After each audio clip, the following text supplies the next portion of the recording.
اور نیک روح خوشی خوشی نکل آتی ہے.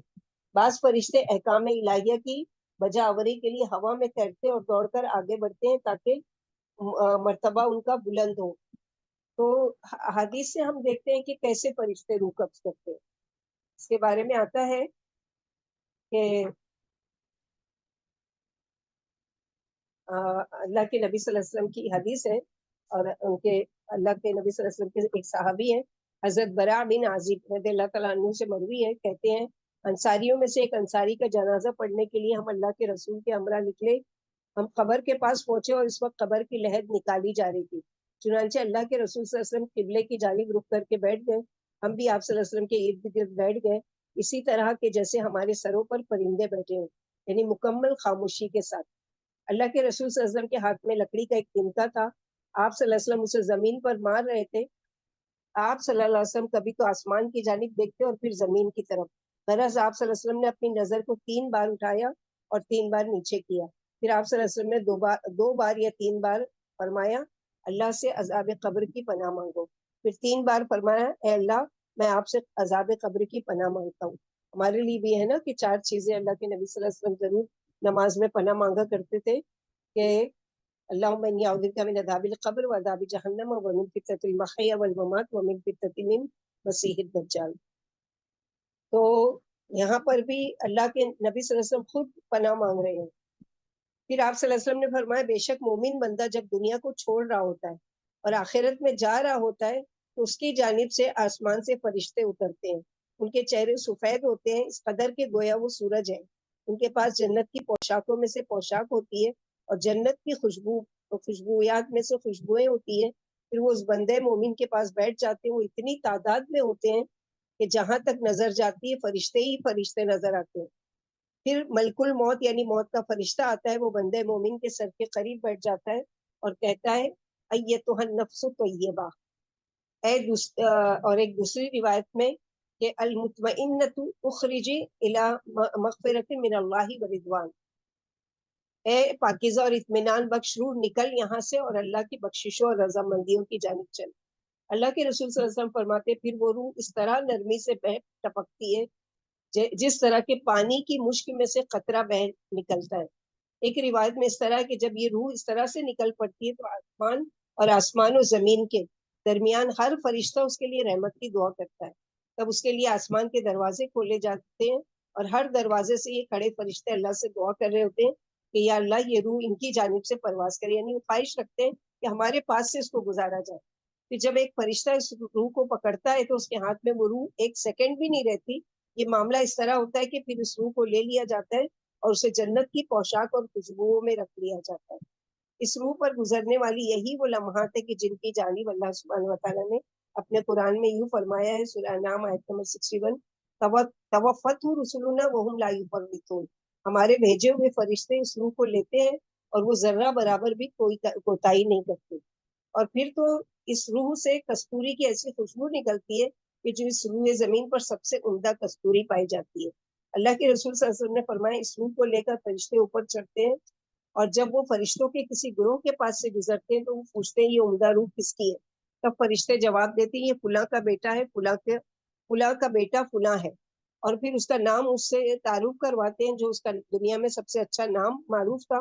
پھر وہ آسمان دنیا تک اس روح کو لے جاتے ہیں تو پہلے آسمان سے اوپر چڑھنے کی اجازت مانگتے ہیں. پھر ان کے لیے اس پہلے آسمان کا دروازہ کھولا جاتا ہے اور یہ جو ہی پہلے آسمان میں داخل ہوتے ہیں تو اس کے تمام مقرب فرشتے اکرمن ساتھ ہو جاتے ہیں اور پھر اسی طرح ہر آسمان کے فرشتے ساتھ ہوتے جاتے ہیں حتیٰ کہ 7ویں آسمان پر جا چکتے ہیں. پھر اللہ تعالیٰ فرشتوں کو حکم دیتے ہیں میرے بندے کا اعمال نامہ علیین میں لکھ دو. اور جہاں تک اس علیین کا تعلق ہے تو اس کا تعارف اللہ نے سورہ مطففین آیت نمبر 19 to 21 میں فرمایا وما ادراک ما علیون کتاب مرقوم یشهدہ المقربون. تمہیں کیا معلوم کہ وہ علیین کیا ہے؟ وہ ایک لکھی ہوئی کتاب ہے کہ جس پر مقرر فرشتے حاضر باش ہیں. چنانچہ اس روح کا اعمال نامہ علیین میں لکھ دیا جاتا ہے. پھر کہا جاتا ہے فرشتوں اسے زمین کی طرف لوٹا دو کیونکہ میں نے ان سے وعدہ کیا کہ میں نے اس مٹی سے ان کو پیدا کیا، اسی میں ان کو لوٹاؤں گا اور اسی سے انہیں دوبارہ اٹھا کھڑا کروں گا. اللہ کے رسول صلی اللہ علیہ وسلم فرماتے چنانچہ اس روح کو زمین کی طرف واپس کیا جاتا ہے اور اس کے جسم میں لوٹا دیا جاتا ہے. یعنی اس بیچ میں جب وہ روح آسمان پر جاری ہوتی ہے ایک مومن کی، اس وقت تک وہ گھر میں جسم میں کی حالت میں اس کا جسم پڑا ہوا ہوتا ہے، اور اس کو لوگ دیدار کر رہے ہوتے ہیں، اس کو نہلا رہے ہوتے ہیں، اس کو کفنا رہے ہوتے ہیں، وہ یہ پروسیجر چلتا رہتا ہے، اور وہاں پر وہ روح آسمان کی سیر کر کے واپس آتی ہے. جب اس کے جسم کو لے جا کے قبر میں ڈالا جاتا ہے، تب وہاں پر اس کی روح کو ڈال کر اس سے پھر سوال کیا جاتا ہے کہ من رب کا ما دین کا من. تو یہ ایک نیک روح کا یہ سفر ہوتا ہے آسمان تک کا. لیکن اس کے برعکس جو پہلی آیت میں والنازعات غرقا، کہ جو نہیں نکلنا چاہتے پھر ان کو کیا ہے زبردستی، جیسے ہوتے ہیں نا کہ جسم کے اندر ڈوب کر اور ان کی جان کو نکالنا ہوتا ہے. اللہ کے رسول صلی اللہ علیہ وسلم نے فرمایا جو کافر شخص ہے، ایک روایت میں آپ صلی اللہ علیہ وسلم نے فرمایا جو فاجر انسان ہے، جب وہ دنیا سے قطع تعلق کرنے والا اور آخرت کی جانب جانے والا ہوتا ہے، تو اس کی طرف آسمان سے فرشتے نازل ہوتے ہیں جو بڑے سخت دل اور شدت و سختی والے ہوتے ہیں. یعنی فرشتوں کو بھی اللہ تعالیٰ نے الگ الگ کوالٹی کے لیے پیدا کیا، الگ الگ طرح سے. ان کے چہرے کالے سیاہ ہوتے ہیں، ان کے پاس جہنم کا لباس ہوتا ہے، پھر وہ حد نگاہ تک اس شخص کے پاس بیٹھ جاتے ہیں. پھر موت کا فرشتہ آتا ہے اور اس کے سر کے قریب بیٹھ جاتا ہے، پھر اس سے کہتا ہے ایتھا النفس الخبیثہ اخرجی الی سخطی من اللہ وغضب. یعنی نیک روح کو کیا خوشخبری سنائی جا رہی ہے کہ اے نفس مطمئنہ، نکل اپنے رب کے یعنی رب کی رحمت اور اس کے مغفرت کی طرف. اور یہاں پر کیا کہا جا رہا ہے، اے خبیث جان اللہ کی ناراضگی اور غضب کی طرف نکل. فرمایا پھر تو وہ روح اس کے پورے جسم میں پھیل جاتی ہے. تب ملک الموت اس روح کو اس طرح کھینچتے ہیں جیسا کہ بہت ساری کانٹے دار شاخوں پر پھیلے بھیگے ہوئے اونی کپڑوں سے کپڑے کو کھینچا جائے. تو ان کانٹوں کے ساتھ وہ دھاگے ایسے ہٹ کر اور چیتڑے ہو کے نکلتے ہیں. یوں جب روح کو موت کا فرشتہ کھینچ لیتا ہے تو آسمان اور زمین کے درمیان اور آسمان میں جو بھی فرشتے ہیں وہ اس پر لعنت بھیجتے ہیں. پھر ہر دروازے کے فرشتے اللہ سے التجا کرتے ہیں کہ اس روح کا روح واپسی کا راستہ ان کی جانب سے نہیں ہو. تو موت کا فرشتہ جب اس روح کو لیتا ہے اور جو ہی پکڑتا ہے تو پلک جھپکنے جتنی دیر بھی اس کے ہاتھ میں اس روح کو نہیں رہنے دیا جاتا کہ اسے جہنمی لباس میں داخل کر دیتے ہیں، اور پھر اس سے اس قدر گندی بدبو خارج ہوتی ہے جیسی کہ روئے زمین پر کسی گندے ترین مردار کی پائی جاتی. اسے لے کر فرشتے اوپر چڑھتے اور فرشتوں کے جس گروہ پر سے بھی ان کا گزر ہوتا ہے وہ پوچھتے کون ہے یہ خبیث روح. تو وہ جواب دیتے ہیں یہ فلاں بن فلاں کا بیٹا ہے. دنیا میں اس کا جو سب سے گندا نام ہوتا ہے وہ لے کر تعارف کراتے ہیں، حتیٰ کہ جب وہ آسمان دنیا کے قریب پہنچتے ہیں تو وہ اس سے اوپر جانے کی اجازت طلب کرتے ہیں، مگر اس روح کے لیے آسمان کا دروازہ نہیں کھولا جاتا ہے. پھر اللہ کے رسول صلی اللہ علیہ وسلم نے آیت پڑھی سورہ اعراف آیت نمبر 40 لا تفتح لهم ابواب السماء ولا يدخلون الجنة حتى يلج الجمل في السم الخياط. ان کے لیے آسمان کے دروازے نہیں کھولے جائیں گے اور نہ ہی وہ جنت میں اس وقت داخل ہو سکیں گے جب تک کہ اونٹ سوئی کے سوراخ میں سے نہ گزر جائے. نہیں جیسے اونٹ کا ایک سوئی کے سوراخ سے گزرنا امپاسبل ہے، ویسے ہی ان کے لیے آسمان کے دروازے کھولے جانا یا ان کو جنت میں داخل کیا جانا یہ امپاسبل ہے. پھر آگے قبر میں جا کر جو ان کی حالت ہوتی ہے اس کے بارے میں بھی ایک ذکر ہے. پھر آگے اللہ سبحانہ و تعالیٰ قسم کھا رہے ہیں تیرنے والے فرشتوں کی تیرنا، یعنی قسم ہے تیرنے والیوں کی سبحن طویلہ، یعنی کام کرنے کو، تیزی سے کوئی کام کرنا. جب اللہ کا حکم ہوتا ہے تو دوڑ کر آتے ہیں، تیزی سے روح نکال کر لے جاتے ہیں، اللہ کے حکم کو بجا لانے میں ذرہ برابر بھی دیر نہیں لگاتے. اور ان کو اللہ سبحانہ وتعالیٰ نے اسی کام کے لیے جو مخصوص کیا ہے اس کے مطابق یہ عمل کرتے ہیں. سبحہ یسبحو کا معنی ہے تیرنے کو بھی، اور سبحن کہتے ہیں کام کو بھی، یعنی کام کے کرنے کو. سابحات تسبیح سے بھی ہے، اس سے مراد بھی فرشتے ہیں، تیزی سے اوپر نیچے بھی آتے جاتے ہیں، آسمان سے اترتے چڑھتے ہیں اور تیزی سے چڑھتے ہیں کیونکہ زمین سے آسمان کا فاصلہ اور پھر آسمان سے بھی اوپر آگے، تو اتنی تیزی سے یہ کام کرتے کہ ذرہ بھی سستی نہیں کرتے، اور جو کام ان کے حصے میں دیا جاتا ہے فوراً کر ڈالتے ہیں. جیسا کہ اللہ کے نبی صلی اللہ علیہ وسلم نے فرمایا اللہ کے کچھ فرشتے ایسے ہیں جو زمین پر باری باری آتے ہیں، ان میں سے کچھ فرشتے رات کے ہیں اور کچھ دن کے ہیں. یہ فرشتے نماز فجر اور عصر کے وقت اکٹھے ہوتے ہیں، اور پھر جو فرشتے تمہارے درمیان رہ چکے ہوتے ہیں وہ آسمانوں پر چڑھ جاتے ہیں اور اللہ تعالیٰ باوجود اس کے سب جانتے ہیں پھر بھی ان سے پوچھتے ہیں تم نے میرے بندوں کو کس حال میں چھوڑا. وہ کہتے ہیں کہ جس وقت وہ ہم سے جدا ہوئے تب بھی وہ نماز پڑھ رہے تھے اور جب ان کے پاس ہم پہنچے تب بھی وہ نماز کی حالت میں تھے. تو کتنی اچھی گواہی ہے 2 وقت کی نماز پڑھنے والوں کے حق میں. پھر اسی طرح کچھ فرشتے گھومتے پھرتے رہتے ہیں گلیوں میں بازاروں میں تیرتے رہتے ہیں. اب وہ کیسے تیرتے ہیں کیسے وہ گھومتے ہیں اس کی کیفیت ہم کو نہیں پتا ہے کہ جیسے کہ پرندے اپنے پروں کے ذریعے تو فرشتوں کے لیے بھی آتا ہے کہ پر ہیں ان کے اس کے ذریعے سے وہ اڑتے پھرتے ہیں اور تیرتے ہیں زمینوں میں اور طرح طرح کی اس میں وہ کرتے ہیں. جیسے بخاری کی حدیث میں آتا ہے کہ رسول اللہ صلی اللہ علیہ وسلم نے فرمایا اللہ کے کچھ فرشتے ایسے ہیں جو راستوں میں پھرتے رہتے ہیں اور اللہ کے ذکر کرنے والوں کو تلاش کرتے رہتے ہیں. پھر جہاں وہ کچھ ایسے لوگوں کو پا لیتے ہیں جو اللہ کا ذکر کر رہے ہوتے ہیں جیسے کہ ہم سب اللہ کے ذکر میں اس وقت موجود ہیں اللہ کی ذکر کی مجلس میں ہے تو وہ ایک دوسرے کو آواز دیتے ہیں کہ آؤ ہمارا مطلب حاصل ہو گیا یعنی ہم جو ڈھونڈ رہے تھے وہ ہم کو مل گیا.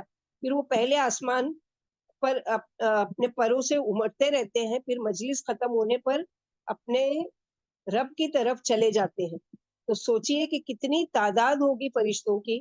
ان کا رب ان سے پوچھتے ہیں حالانکہ ان کا رب اپنے بندوں کے متعلق خوب جانتے ہیں کہ میرے بندے کیا کہہ رہے تھے. وہ جواب دیتے ہیں کہ وہ آپ کا ذکر کر رہے تھے آپ کی تسبیح کر رہے تھے آپ کی حمد اور کبریائی بیان کر رہے تھے. اللہ تعالیٰ فرماتے ہیں میں تمہیں گواہ بناتا ہوں کہ میں نے ان سب کو بخش دیا. اس پر ان میں سے ایک فرشتے نے کہا کہ ان میں فلاں بھی ایک بندہ تھا جو ان ذاکرین میں سے نہیں تھا بلکہ وہ کسی ضرورت سے آ گیا تھا. تو اللہ تعالیٰ فرماتے کہ یہ وہ لوگ ہیں جن کی مجلس میں غیر ارادی طور پر بھی بیٹھنے والا نامراد نہیں رہتا.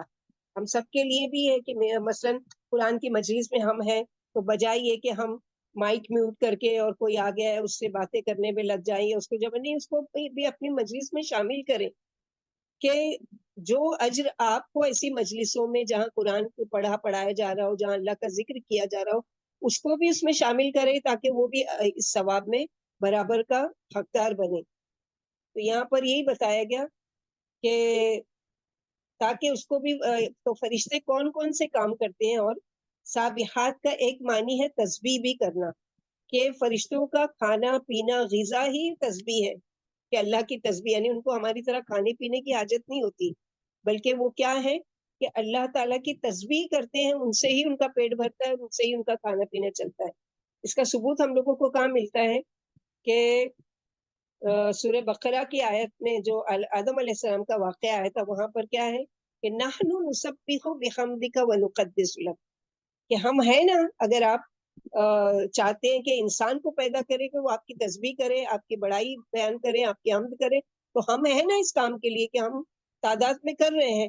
اور اتنی تعداد میں فرشتے ہیں کہ اللہ کے نبی صلی اللہ علیہ وسلم نے فرمایا کہ ان کی بوجھ کی وجہ سے آسمان چرچرا رہا ہے اور آسمان کو چاہیے کہ وہ چرچرائے کہ اس میں ایک بھی ایسی بالش جگہ نہیں ہے جہاں پر کوئی نہ کوئی فرشتہ کسی نہ کسی صورت میں اللہ کی تسبیح نہ بیان کر رہا ہو. کوئی سجدے میں ہے کوئی رکوع میں ہے کوئی قیام میں ہے کوئی چل رہے ہیں کوئی دوڑ رہے ہیں اس طرح سے. پھر اسی طرح سورہ انعام جب ہم لوگوں نے پڑھا تھا اس میں بھی کہ وہ پوری سورہ ایک ہی بار میں اکٹھے نازل ہوئی اور اس کو لے کر یعنی اس کی عظمت کی وجہ سے اس سورہ انعام کی 70,000 سے بھی زیادہ فرشتے اللہ کی تسبیح بیان کرتے ہوئے اتر رہے تھے اس سورہ کو لے کر. تو یہاں پر یہی ہے کہ وہ تیرتے ہیں اور جگہ جگہ دیکھتے ہیں کہاں پر اللہ تعالیٰ کی. اسی طرح اگر اللہ تعالیٰ کی فرما برداری کا کام ہو رہا ہے تو اس کی گواہی دیتے ہوں گے جا کے. اللہ تعالیٰ کی نافرمانی کا کام جہاں کہیں کیا جا رہا ہے تو اس کی بھی گواہی دیتے ہوں گے اور لعنت بھی بھیجتے ہیں ساتھ میں جیسے کہ ہم لوگوں نے دیکھا بھی کہ کس طرح سے فرشتے لعنت بھیجتے ہیں ان لوگوں کو جن کی روح کو قبض کرتے ہیں. تو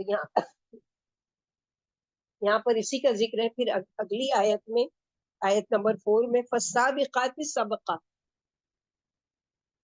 پھر آگے بڑھنے والوں کی یعنی آگے بڑھنے والے فرشتوں پھر سبقت لے جانے والیاں آگے بڑھ کر یعنی اللہ کا حکم مل جانے پر وہ بیٹھے نہیں رہتے بلکہ دوڑ لگا دیتے ہیں. جیسے اس میں سورہ انفطار میں نا وَيَفْعَلُونَ مَا يُؤْمَرُونَ وہ کام کرتے ہیں جس کا ان کو حکم دیا جاتا ہے. یعنی وہ انتظار میں نہیں رہتے ہیں کہ اچھا ہم ابھی کر لیں گے جبھی کر لیں گے بلکہ جیسے ہی اللہ کا حکم ہوا، بلکہ حکم آنے سے پہلے وہ انتظار میں ہوتے ہیں کہ اللہ تعالیٰ کا کوئی حکم آئے اور ہم دوڑ کر اس کام کو انجام دیں۔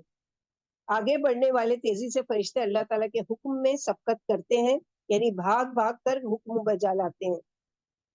ہم لوگ جب اللہ کا حکم ہم کو ملتا ہے تو کتنے ہم ہیلے بہانے کرتے ہیں، ابھی نہیں پھر کر لیں گے، اچھا باقی سب لوگ کر لیں گے تو ہم بھی کر لیں گے، اس طرح کے وہ انتظار میں نہیں ہوتے کہ کوئی دوسرا کرے، بلکہ وہ ایک دوسرے سے آگے ہم بڑھیں۔ اس کا ثبوت کہاں سے ملتا ہے ہم لوگ دیکھیں گے ابھی، لیکن فرشتے ایسا نہیں کرتے۔ سابقات سبقن اوپر کے تمام کام میں سبقت فرشتوں کے، والنازعات غرقا والناشطات نشطا والسابحات سبحا، یہ سارے کام میں سبقت کرنے والے اور آگے بڑھنے والے۔ اور سبقت فرشتوں کے سبقت کرنے کے بارے میں ایک حدیث ملتی ہے، رفاع کہتے ہیں کہ ایک مرتبہ ہم نبی صلی اللہ علیہ وسلم کے پیچھے نماز پڑھ رہے تھے، جب رسول اللہ صلی اللہ علیہ وسلم نے رکوع سے سر اٹھایا اور کہا کہ سمیع اللہ لمن حمیدہ، تو پیچھے سے ایک آدمی نے کہا ربنا ولک الحمد حمدن کثیرن طیبا مبارکن فی۔ نماز سے فارغ ہو کر رسول اللہ صلی اللہ علیہ وسلم نے پوچھا یہ کلمات ابھی کس نے کہے ہیں؟ اس آدمی نے عرض کیا یا رسول اللہ صلی اللہ علیہ وسلم میں نے کہے تھے۔ آپ صلی اللہ علیہ وسلم نے فرمایا میں نے 30 سے زیادہ فرشتوں کو ایک دوسرے سے سبقت کرتے ہوئے دیکھا کہ کون اس کا ثواب سب سے پہلے لکھتا ہے اور کون اس کے ثواب کو اللہ سبحانہ و تعالیٰ کے یہاں سب سے پہلے پہنچاتا ہے۔ تو ایک دوسرے پر سبقت کرنے والے، تو ہم لوگوں کو بھی اپنی نماز میں کوالٹی پیدا کرنا چاہیے کہ ایسی تسبیح جس کو فرشتے کمپٹیشن کر رہے ہیں کہ کون جو سب سے پہلے اللہ کے پاس پہنچائے، تو چھوٹی سی تسبیح ہے۔ ہم لوگ کیا کرتے ہیں، بس رکوع کیے جلدی سے کھڑے ہوئے جلدی سے سجدے میں، نہیں، سکون سے، جیسے اللہ کے نبی صلی اللہ علیہ وسلم رکوع کرتے تھے، سبحان ربی العظیم سبحان ربی العظیم سبحان ربی العظیم سبحانک اللہم و بحمدک، اور سبحان اللہ و بحمدہ سبحان اللہ العظیم و بحمدہ۔ پھر اللہ کے نبی صلی اللہ علیہ وسلم دعا کرتے تھے، دعا بھی ہے اللہم لک رکعت و بک آمنت و بک اسلمت خشع لک، وہ پوری لمبی دعا ہے، وہ پڑھتے تھے، پھر کھڑے ہوتے تھے سمیع اللہ لمن حمیدہ ربنا ولک الحمد حمدن کثیرا طیبا مبارکا فی۔ تو اتنی چھوٹی سی ہے، اور ہمارے بھی لیے جب ہم یہ کام کریں گے تو ظاہر ہے کہ اللہ کے نبی صلی اللہ علیہ وسلم نے جو دکھایا گیا آپ کو، اور آپ نے صحابہ کرام سے ذکر کیا، تو کیا ہم اگر اس نے سکون سے نماز پڑھیں گے تو ہمارے لیے بھی فرشتے سبقت نہیں کریں گے ہمارے ثواب کو لکھنے کے لیے یا اللہ سبحانہ و تعالیٰ کے ہم پہنچانے کے لیے؟ آیت نمبر 5 میں اللہ سبحانہ و تعالیٰ فرماتے ہیں فالمدبرات امرا، کہ تدبیر کرنے والے، اس چیز کی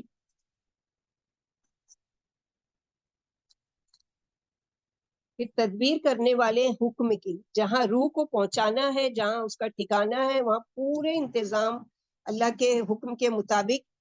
تو فرشتوں کے 5 کام یہ بتائے گئے ہیں اس میں کہ وہ کیا کیا کرتے ہیں۔ یہ سب فرشتوں کے کام بتانے کا مقصد کہ قیامت آنے والی ہے، یعنی قسم کھا کر، اور قسم کب کھائی جاتی ہے، اللہ سبحانہ و تعالیٰ نے قرآن میں جہاں بھی اپنے مخلوق کی قسم کھائی ہے تو اس کی کوئی نہ کوئی وجہ کے آگے جو بتانا ہے اس کا مقصد کیا ہے کہ اس کی اہمیت کو، کہ بہت معمولی چیز نہیں ہے قیامت کا آنا، بلکہ کیا ہے کہ یہ بڑی، یعنی بہت بڑی بات ہے، بہت بڑا یہ پلان ہے، اور بہت زیادہ، یعنی اس میں وہ ساری چیزیں ہونے والی ہے جس چیز کا تم انکار کرتے ہو مشرکین مکہ، اور تم سمجھ لو کہ وہ کتنی بڑی ہے، جس کے لیے اللہ سبحانہ و تعالیٰ قسم کھا کر فرشتوں کے کام کو کہہ رہے ہیں۔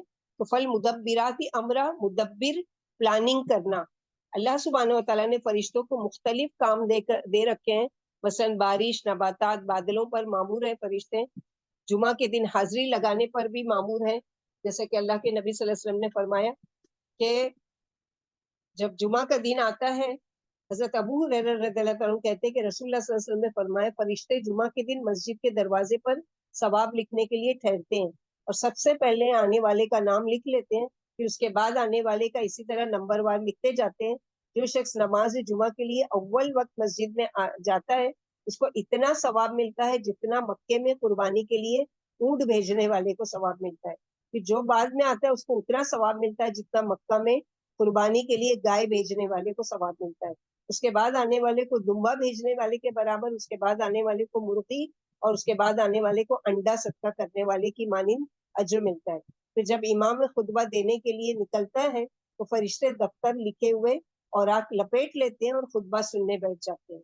خطبے سے پہلے جو پہنچا اس کو کچھ نہ کچھ قربانی کرنے کا ثواب ملا، اور جب وہ نہیں ہے تو فرشتے بھی کیا ہے خطبہ سننے بیٹھ جاتے ہیں اور دفتر کو بند کر دیتے. یعنی اب ان کا ثواب بند، اب ان کو جو آگے کا ثواب ملے گا خطبہ سننے کا، نماز پڑھنے کا اور وہ کرنے کا، لیکن اس طرح کی قربانی کا اس کو ثواب نہیں ملے. تو یہ فرشتوں کے لیے ہے کہ فرشتے اس کام پر بھی مامور ہیں.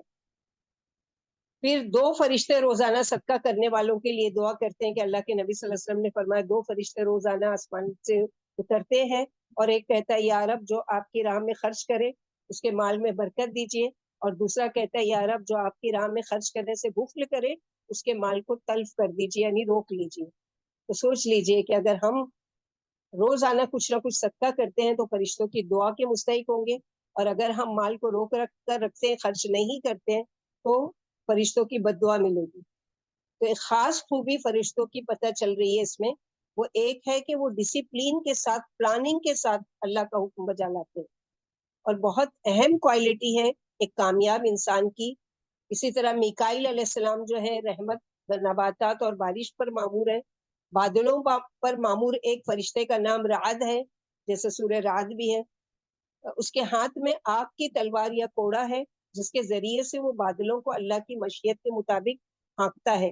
تو اس کے بارے میں ایک یہودی نے آپ صلی اللہ علیہ وسلم سے سوال کیا تھا کہ ہمیں رات کے بارے میں کچھ بتائیے. تو آپ صلی اللہ علیہ وسلم نے اس کو یہ بتایا، تو اس نے کہا کہ ہم جو یہ آواز سنتے ہیں وہ کس چیز کی ہے، یعنی گھن گرج جو ہوتی ہے، بادل گرجتے ہیں، کڑک ہوتی ہے، یہ کس چیز کی آواز ہوتی ہے؟ آپ صلی اللہ علیہ وسلم نے فرمایا یہ اس کی ڈانٹ ہوتی ہے، وہ بادلوں کو ڈانٹتا ہے یہاں تک کہ وہ حکم کے مطابق چلیں. اسی لیے کہیں بارش ہوتی ہے کہیں نہیں ہوتی ہے، تو کس کے حکم سے یہ برساتے ہیں؟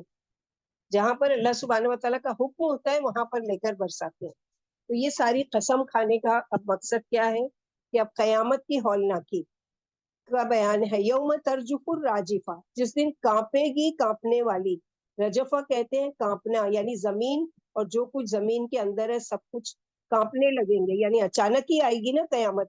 تو اچانک کوئی چیز، جیسے مثلا ہم لوگوں کو اگر کوئی چیز کی اچانک خبر کوئی دیتا ہے تو ہمارا حال کیا ہوتا ہے؟ جیسے ایک دم دل کی دھڑکن بالکل تیز ہو جاتی ہے، گھبراہٹ ہو جاتی ہے، کچھ سمجھ میں نہیں آتا کہ کیا کریں، کیا بولیں یا کیا جواب دے. کوئی اچانک آ کے کوئی چیز پوچھ رہا ہے، تو یہ تو دنیا کی معمولی سی چیز کے بارے میں ہمارا یہ حال ہو جاتا ہے.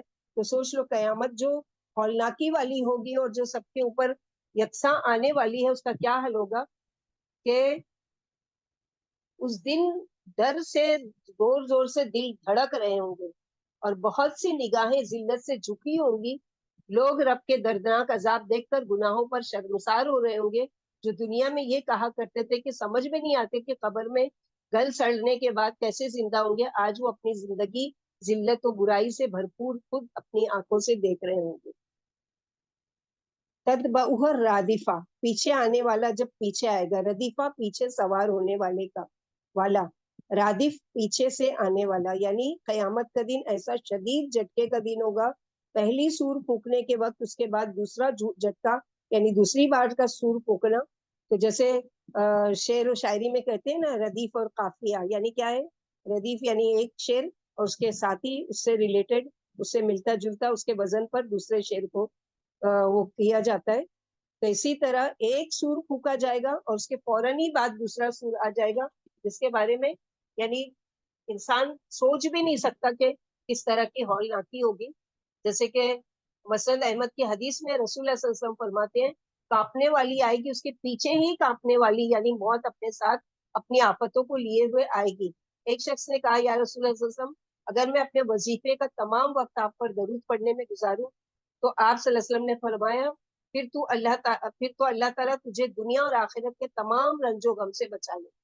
اسی طرح ترمذی کی ایک حدیث میں ہے کہ 2 رات گزرنے کے بعد رسول اللہ صلی اللہ علیہ وسلم کھڑے ہوتے اور فرماتے لوگوں اللہ کو یاد کرو، کپانے والی آ رہی ہے، پھر اس کے پیچھے ہی اور آ رہی ہے، بہت اپنے ساتھ کی تمام آفات کو لیے چلی آ رہی ہے.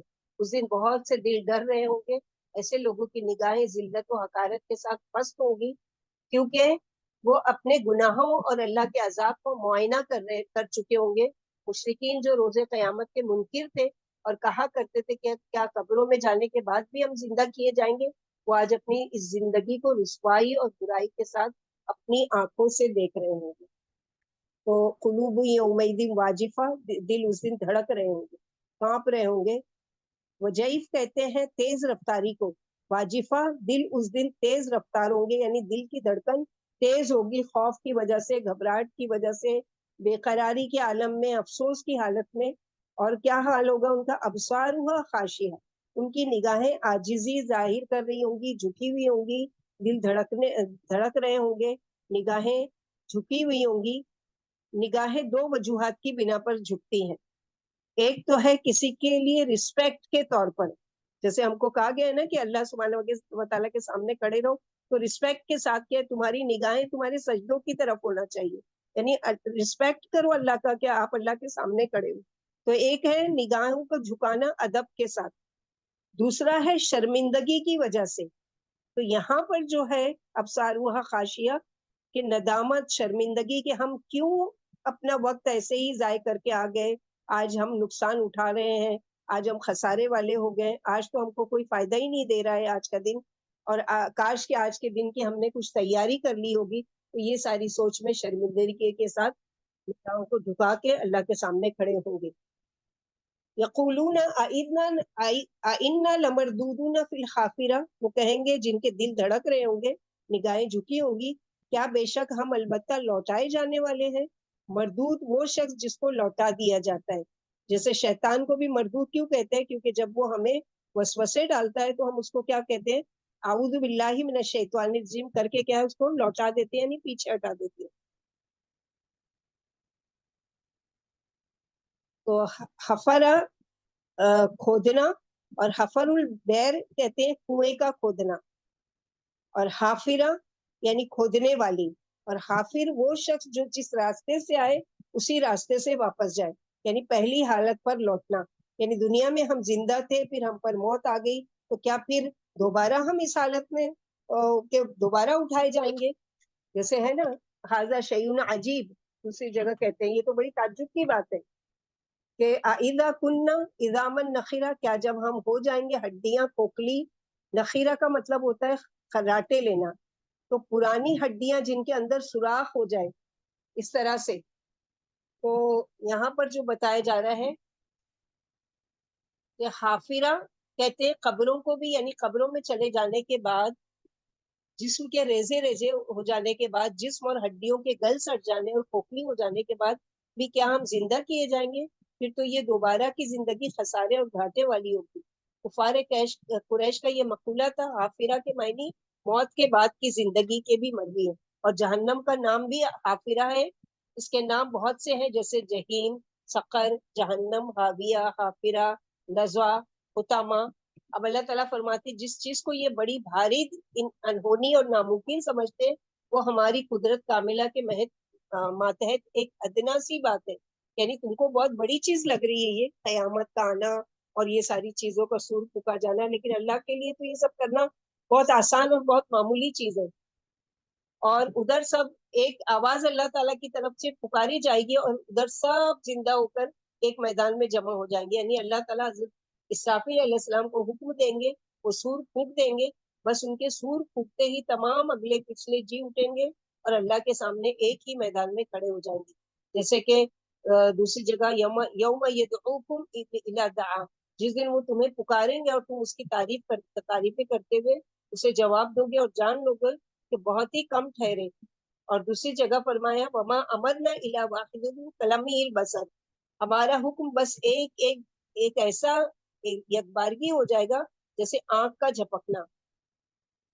اور ایک اور جگہ اللہ سبحانہ و تعالیٰ فرماتے وما امر الساعۃ الا کلمح البصر اور هو اقرب، یعنی قیامت کی مثال تو آنکھ جھپکنے کے ہیں بلکہ اس سے بھی زیادہ قریب. یہاں بھی یہی بیان ہو رہا ہے کہ صرف ایک آواز ہی کی دیر ہے، اور اس دن پروردگار سخت غضبناک ہوں گے. یہ آواز بھی غصے کے ساتھ ہوگی. یہ آخری نطفہ ہے جس کے پھونکے جانے کے بعد ہی تمام لوگ زمین کے اوپر آ جائیں گے، حالانکہ اس سے پہلے نیچے تھے.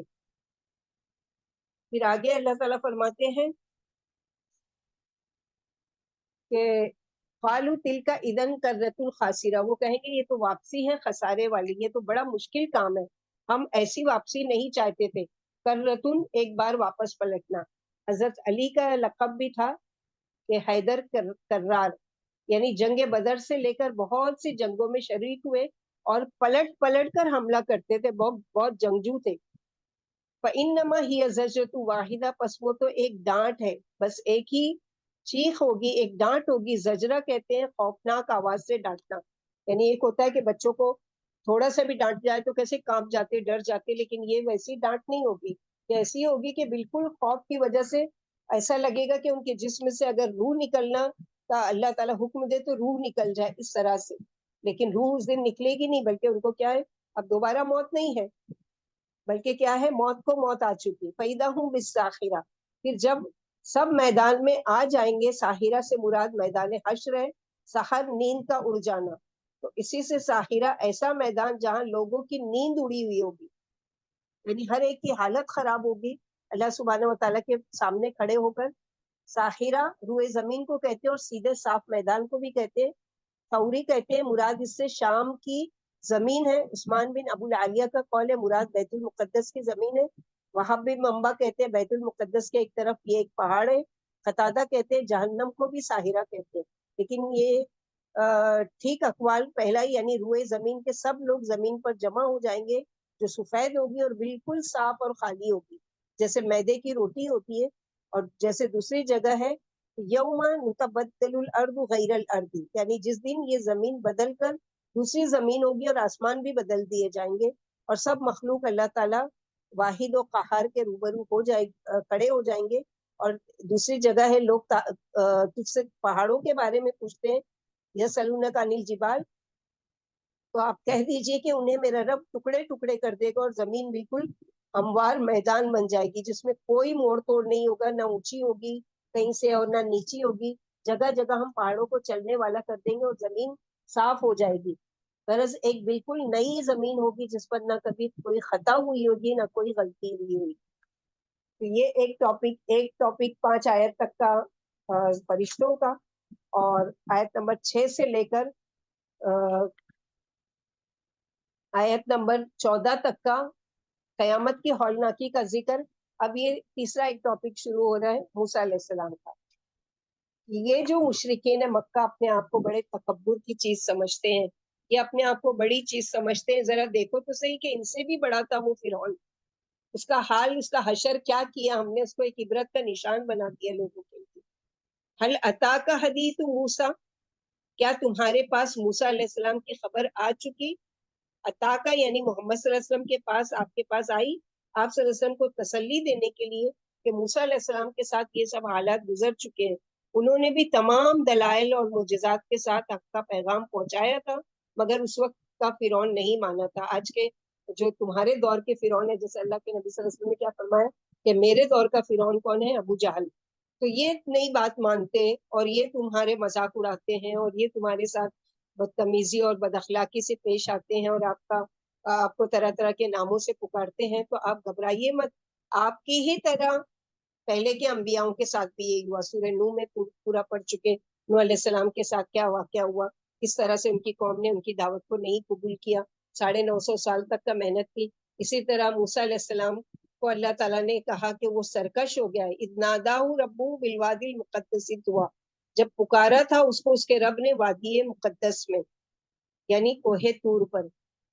سورہ قصص میں پورا قصہ ہم لوگ پڑھ چکے ہیں کہ آگ کی تلاش میں گئے، پھر آگے جو کچھ ہوا سب کو پتا ہے.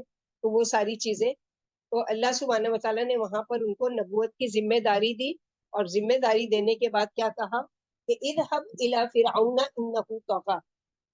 اللہ تعالیٰ اپنے رسول صلی اللہ علیہ وسلم کو خبر دیتے ہیں کہ اس نے اپنے بندے اور رسول حضرت موسیٰ علیہ السلام کو فرعون کی طرف بھیجا اور معجزات سے ان کی تائید کی، لیکن باوجود اس کے فرعون اپنی سرکشی اور اپنے کفر سے باز نہیں آیا. بالآخر اللہ تعالیٰ کا عذاب اس پر اترا اور برباد ہو گیا. اسی طرح پیغمبر آپ صلی اللہ علیہ وسلم کے مخالفین کا بھی یہی حشر ہوگا. اسی لیے اس واقعے کے خاتمے پر فرمایا ڈر والوں کے لیے اس میں عبرت ہے. بس فرماتے کہ تجھے خبر بھی ہے، موسیٰ علیہ السلام کو اس کے رب نے آواز دی جب وہ ایک مقدس میدان میں تھے جس کا نام طویٰ ہے. اس کا تفصیل سے بیان سورہ طٰہٰ میں گزر چکا ہے. آواز دے کر فرمایا کہ فرعون نے سرکشی، تکبر اور تمرد اختیار کر رکھا ہے، تم اس کے پاس پہنچو اور اسے میرا یہ پیغام دو کہ کیا تو چاہتا ہے کہ میری بات مان کر اس راہ پر چلے جو پاکیزگی کی راہ ہے، میری سن میری مان لے، سلامتی کے ساتھ پاکیزگی حاصل کر لے گا، میں تجھے اللہ کی عبادت کے وہ طریقے بتاؤں گا جس سے تیرا دل نرم اور روشن ہو جائے گا، اس میں خشوع و خضوع پیدا ہوگا اور دل کی سختی اور بدبختی دور ہوگی۔ اذهب الى فرعون انه طغى، جاؤ فرعون کے پاس بے شک اس نے سرکشی کی، طغا حد سے بڑھنا، تو فرعون اپنے تکبر میں حد سے زیادہ بڑھ گیا۔ فقل هل لك الى ان تزكى، پس کہو اس سے کیا تم چاہتے ہو کہ تم اپنا تزکیہ کرو؟ سرکشی کا علاج کیا ہے؟ تزکیہ، کہ اللہ کی طرف رجوع کرنا، اللہ کی طرف جھک جانا، اس کا اپوزٹ کیا ہے؟ تکبر کرنا۔ تزکیہ اور تکبر کرنا یعنی اکڑ جانا، تزکیہ یعنی اپنے آپ کو جھکا دینا۔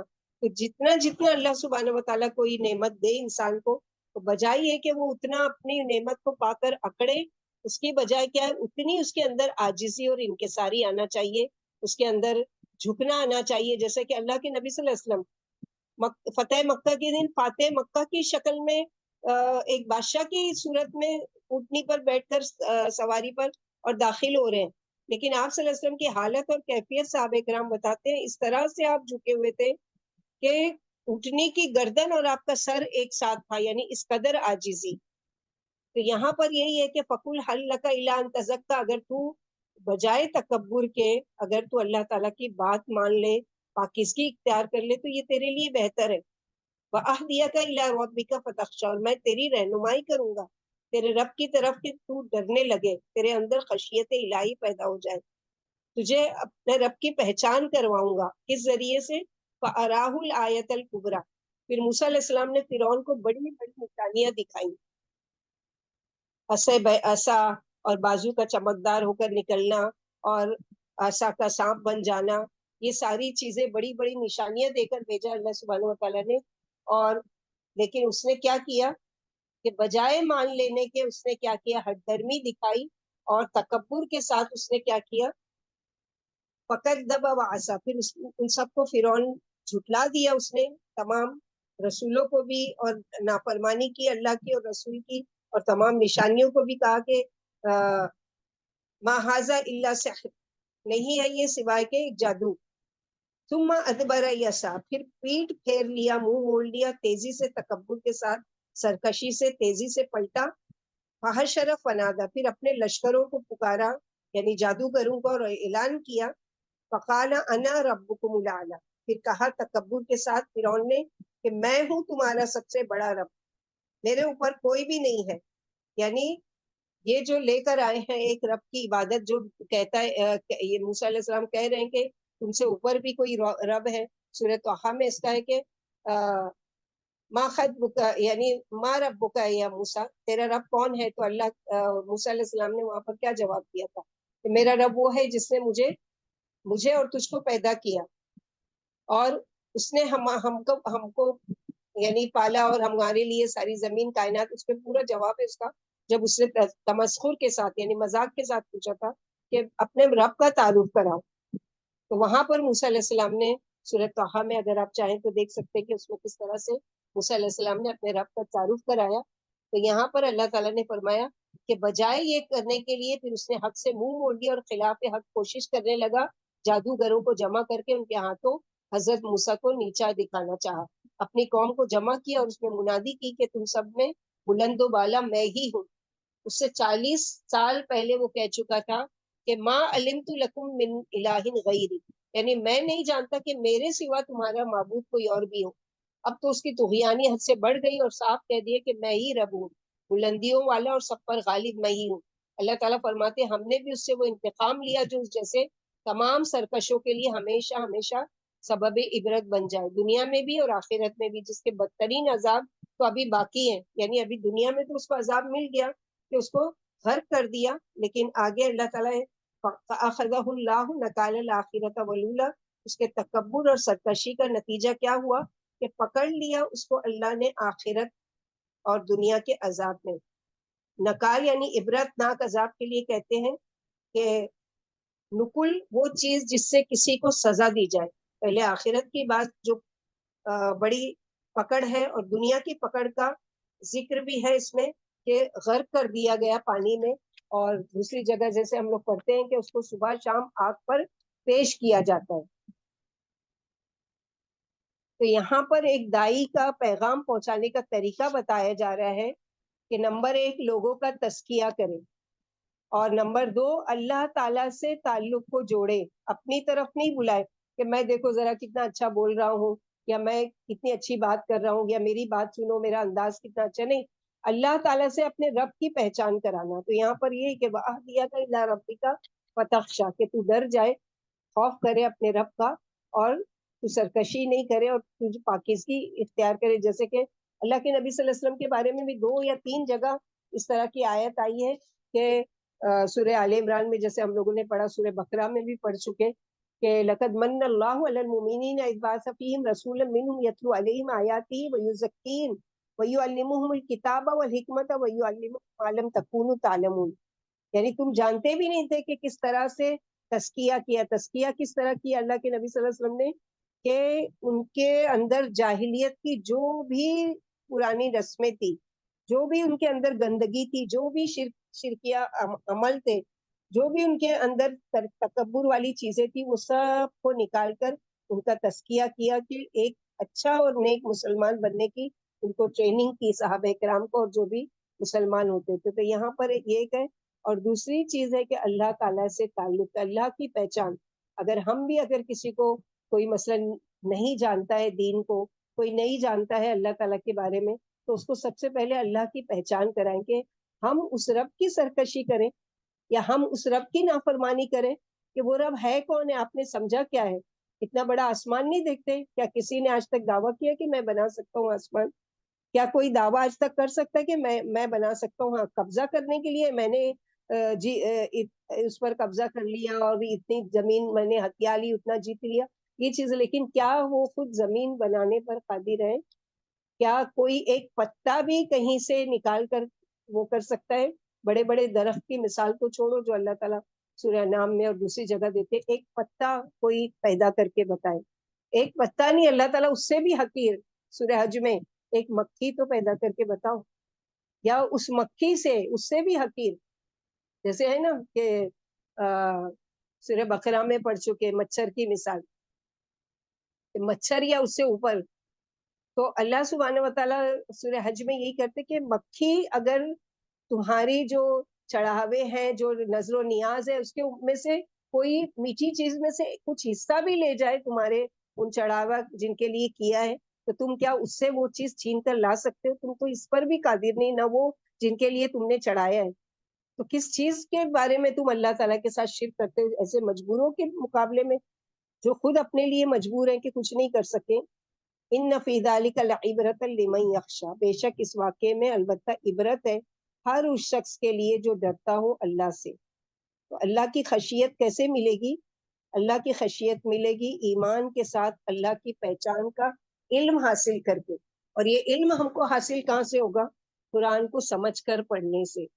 کہ قرآن میں اللہ سبحانہ وتعالیٰ نے جگہ جگہ اپنی تمام نشانیوں کا ذکر کیا ہے، اس میں غور و فکر کرو، اس میں یہ کرو، بلکہ مشرکین مکہ سے سوال کرو کہ یہ آسمان کس نے بنائے، زمین کس نے بنایا، آسمان سے بارش کون برساتا ہے، تم کو رزق کون دیتا ہے، تم کو کس نے پیدا کیا، تم کس کے لیے، تم کو کھلاتا پلاتا کون ہے، الہ مع اللہ، کیا اللہ کے سوا کوئی اور الہ ہے؟ تو یہ غور و فکر کی دعوت دینا کہ ذرا غور تو کرو کہ اللہ سبحانہ وتعالیٰ کیسے ہیں۔ پھر اللہ تعالیٰ خود اپنا وہ بتاتے ہیں کہ اللہ سبحانہ وتعالیٰ ہے کیا، اپنا انٹروڈکشن، اپنا تعارف، کیا ضرورت ہے اللہ تعالیٰ کو؟ اللہ تعالیٰ تو ویسے ہی پکڑ کے سب کو یا تو کفر میں یا ہدایت کی طرف لا سکتے ہیں، لیکن حجت پیش کرنے کیا نہیں آئے تھے تمہارے پاس مالک من نذیر قالوا بلا قد جانا نذیر، وہاں پر اقرار کریں ہاں آئے تھے ڈرانے والے، آئے تھے یہ سب آئے تھے بتانے والے، لیکن ہم نے انکار کر دیا تھا۔ انتم اشد خلقا ام السماء بناها، کیا تم زیادہ مضبوط ہو تخلیق کے اعتبار سے، یعنی اپنی پیدائش کے اعتبار سے، یا آسمان اس نے بنایا ہے اس کو؟ جس رب نے اتنا بڑا آسمان بنا لیا، وہ لوگوں کو دوبارہ بنا کیوں نہیں سکتے؟ جب اللہ تعالیٰ کہہ رہے ہیں کہ ہم بنائیں گے، ہم دوبارہ اٹھائیں گے، تو اس کے ماننے میں تم کو کیا مشکل ہے؟ کیوں نہیں مان لیتے کہ اللہ تعالیٰ جو کہہ رہے ہیں واقعی یہ بات سچ ہے، کیسا ہوگا؟ کیونکہ یہ اللہ سبحانہ و تعالیٰ کا حکم ہے، اور اللہ تعالیٰ کا حکم چلنے والا نہیں. یا ومن اصدق من اللہ قیلا، یعنی اللہ تعالیٰ سے سچا بات میں کون ہو سکتا ہے؟ جب اللہ سبحانہ و تعالیٰ کہہ رہے ہیں کہ ہم نے بنایا ساتوں آسمان. جو لوگ مرنے کے بعد زندہ ہونے کے منکر تھے انہیں پروردگار دلیلیں دیتے ہیں کہ تمہاری پیدائش تو بہت زیادہ مشکل پیدائش آسمان کی ہے. جیسے دوسری جگہ اللہ تعالیٰ فرماتے ہیں لخلق السماوات والارض اکبر من خلق الناس، یعنی زمین و آسمان کی پیدائش انسانوں کی پیدائش سے زیادہ بھاری ہے. اور دوسری جگہ اولیس الذی خلق السماوات والارض بقادر الا ان یخلق مثلهم بلا هو خلاق العلیم، کیا جس نے زمین و آسمان پیدا کر دیا وہ ان جیسے انسانوں کو دوبارہ پیدا کرنے پر قدرت نہیں رکھتے؟ ضرور وہ قادر ہے اور وہی بڑے پیدا کرنے والے اور خوب جاننے والے ہیں. آسمان کو اس نے بنایا، یعنی بلند و بالا، خوب چوڑا اور کشادہ اور بالکل برابر بنایا. پھر اندھیری راتوں میں خوب چمکنے والے ستارے اس میں جڑ دیے. رات کو سیاہ اور اندھیرے والی بنایا اور دن کو روشن اور نور والا بنایا، اور زمین کو اس کے بعد بچھا دیا، یعنی پانی اور چارہ نکالا. اللہ تعالیٰ کی یہ ہے کہ رفع سمکہا فسواہا، بلند کیا اس کی چھت کو، پھر اس کو برابر کر دیا. سمک کہتے ہیں کسی چیز کی موٹائی کو، کسی بھی چیز کا ٹھیک ہونا. سوا کہتے ہیں کہ کسی چیز کی اس طرح برابر کرنا کہ بیچ میں کسی قسم کا کوئی سوراخ وغیرہ باقی نہ رہے. اتنا اونچا حیت کوئی انسان تو بنا ہی نہیں سکتا.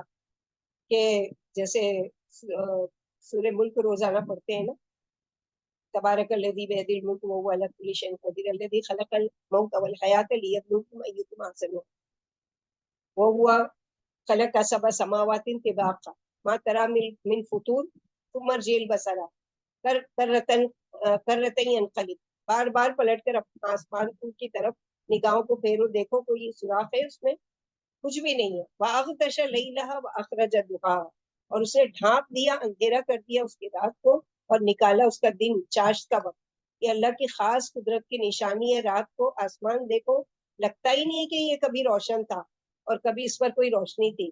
اور جب سورج نکلتا ہے تو روشنی چاروں طرف ایسی پھیل جاتی ہے کہ کہیں دور تک اندھیرا نظر نہیں آتا. سبحان اللہ. اور جب اشراق کا وقت ہوتا ہے تو دونوں چیزیں ملی جلی ہوتی ہے. وہاں سے رات جا رہی ہوتی ہے اور یہاں سے دن آ رہا ہوتا ہے. تو ہر ایک وقت میں اللہ سبحانہ و تعالیٰ نے ہمارے لیے عبرت کے لیے نشانی رکھی ہے. اور اس کے علاوہ اللہ تعالیٰ فرماتے ہیں وَالْأَرْضَ بَعْدَ ذَلِكَ دَحَاهَا، اور زمین کو اس کے بعد پھیلایا. پہلے آسمان بنائے اور تمام آسمان کی چیزیں بنائی، اور بعد میں زمین. دہا کہتے ہیں زمین کا رہنے کے قابل ہونا. دہا یعنی شتر مرغ کا انڈے کو بھی دہوا کہتے ہیں. آج سائنس پروف کر رہی ہے کہ زمین شیپ اوول میں ہے، یعنی ہموار ہے.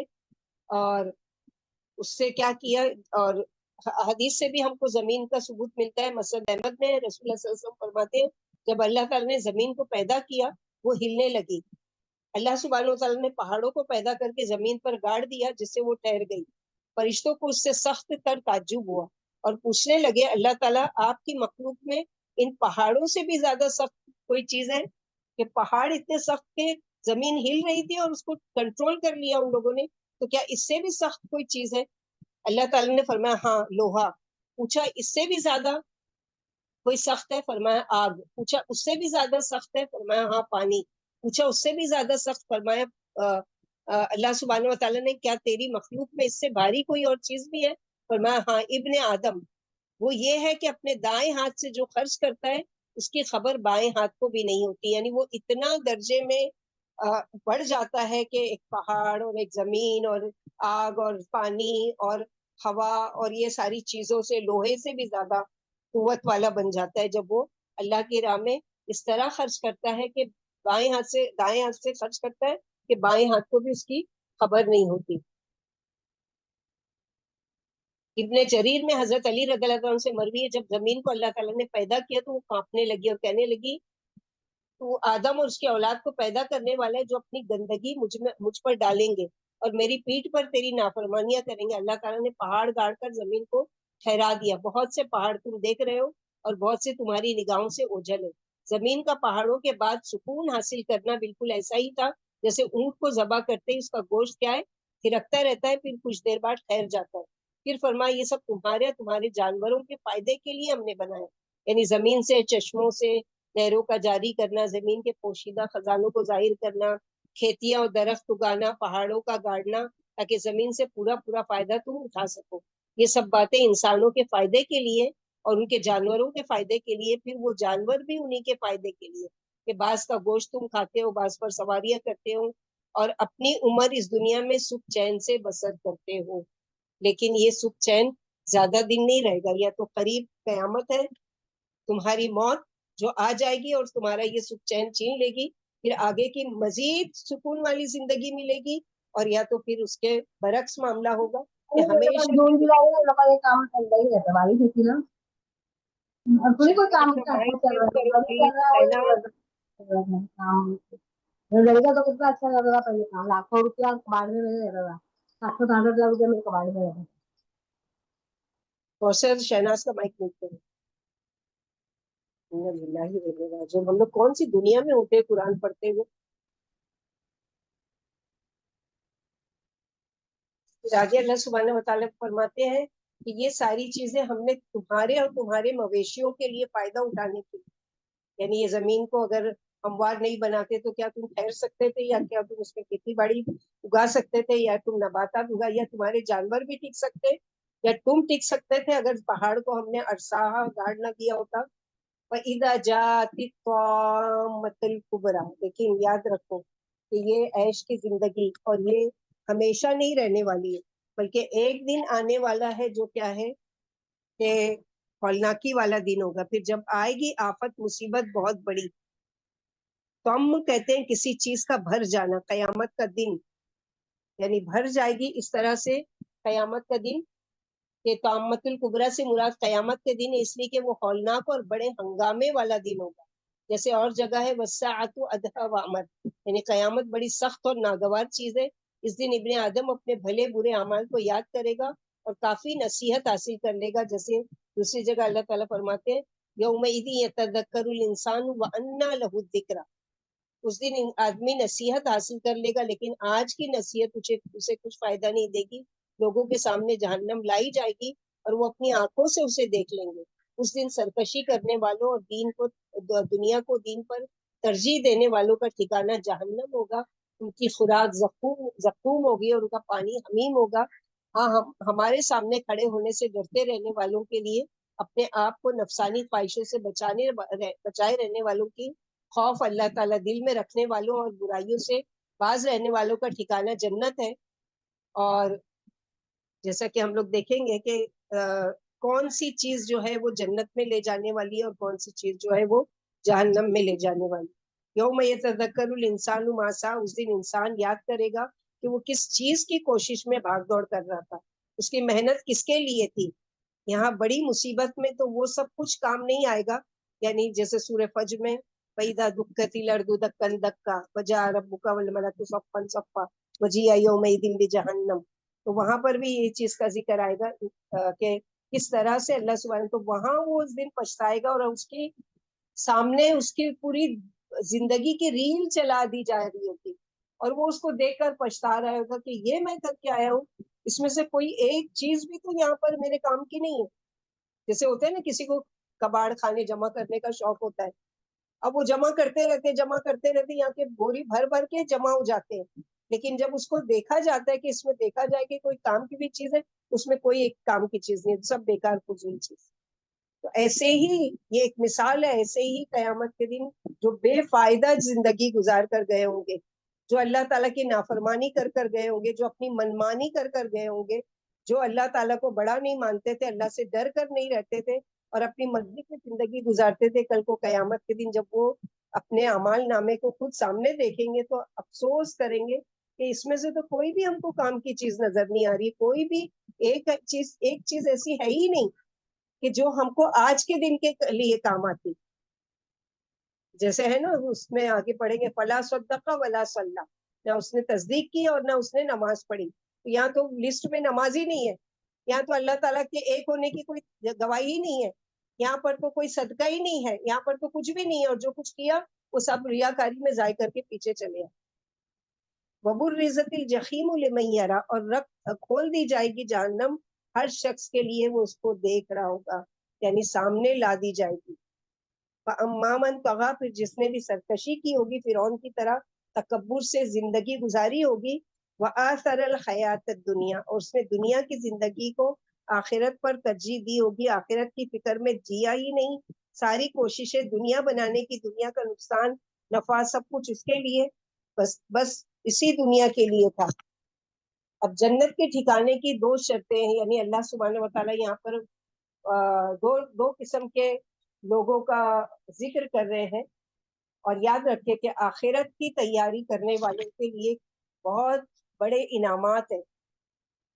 ہم لوگوں کو فکر بھی کرنا چاہیے آخرت کی, اور آخرت کی تیاری بھی کرنا چاہیے, اور آخرت کے لیے دعا بھی کرنا چاہیے کہ اللہم ارحمنی علی آخرہ.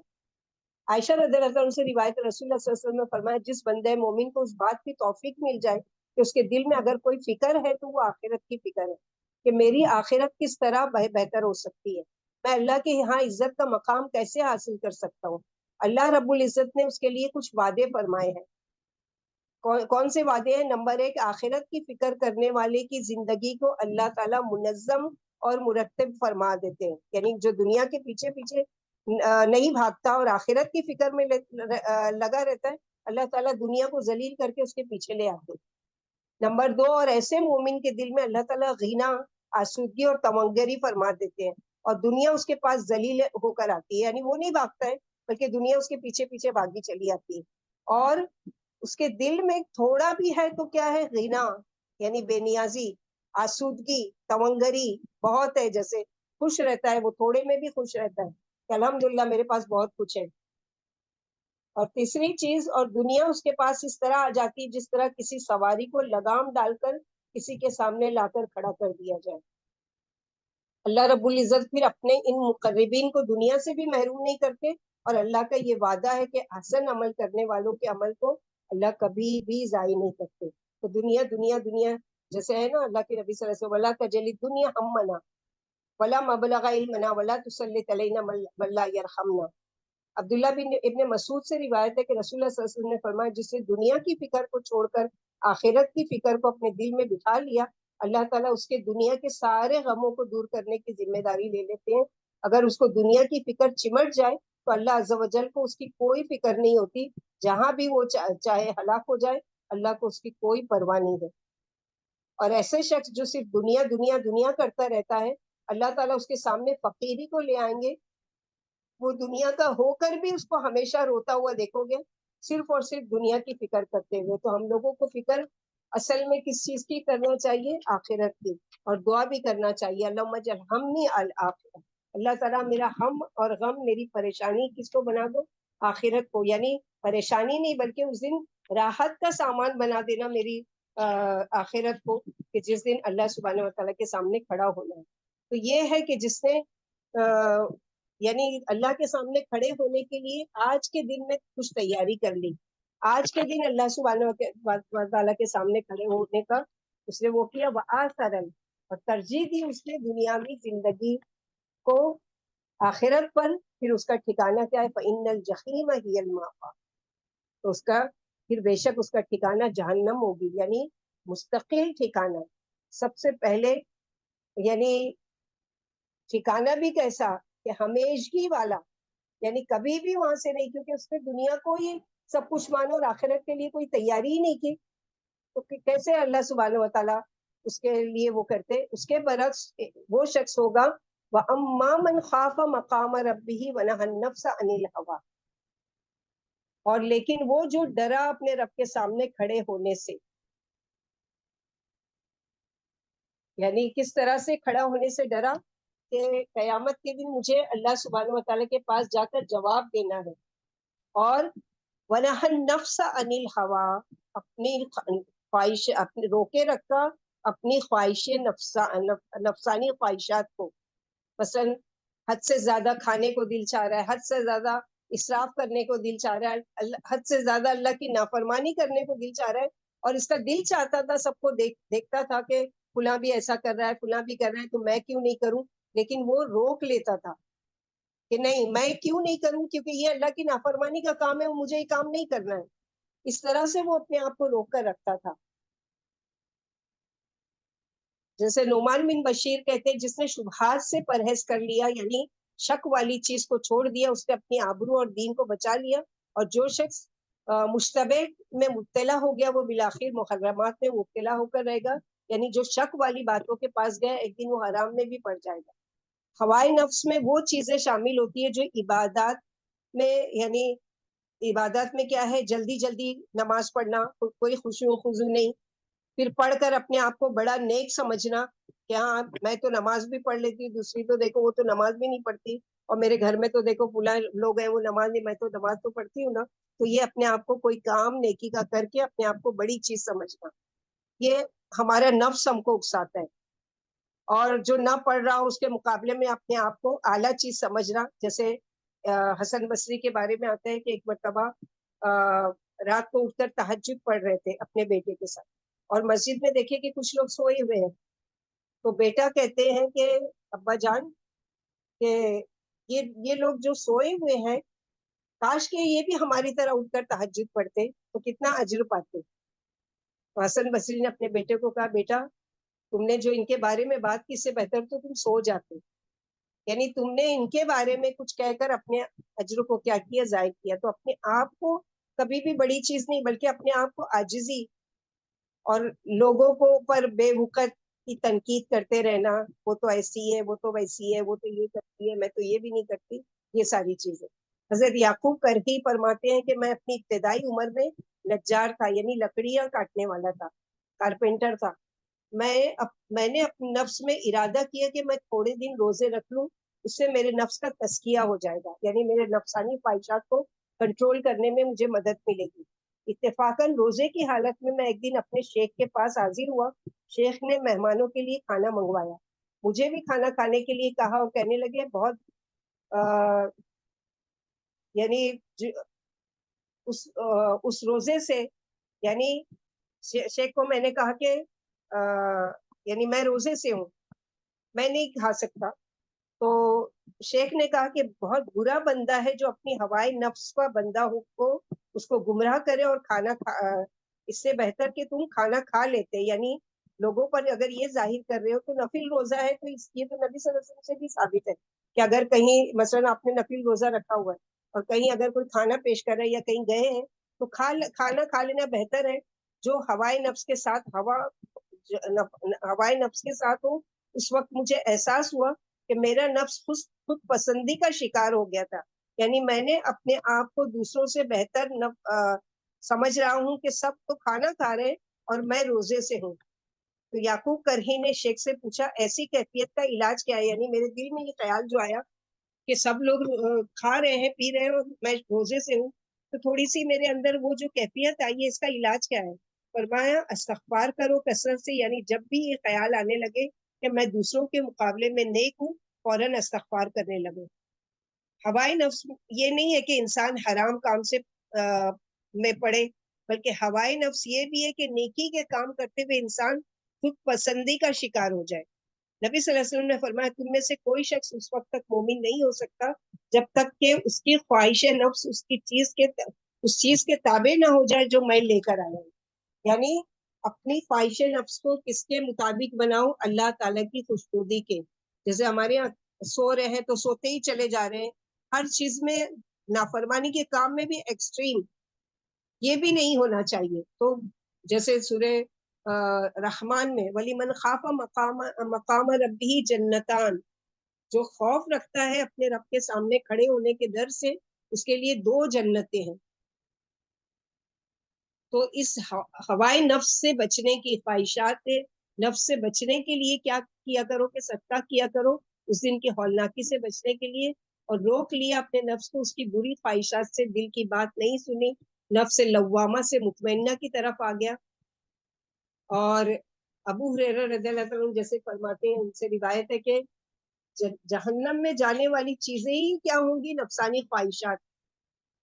کیونکہ اللہ تعالیٰ نے اس کو خواہشات کے ساتھ ڈھانک لیا. حضرت ابو ہریرہ رضی اللہ عنہ سے روایت ہے کہ رسول اللہ صلی اللہ علیہ وسلم نے فرمایا جب اللہ تعالیٰ نے جنت اور جہنم پیدا فرمائی تو حضرت جبریل علیہ السلام کو جنت کی طرف بھیجا اور فرمایا جاؤ اور جنت کا نظارہ کرو اور جو نعمتیں میں نے جنتیوں کے لیے پیدا کی ہے انہیں جا کر دیکھو.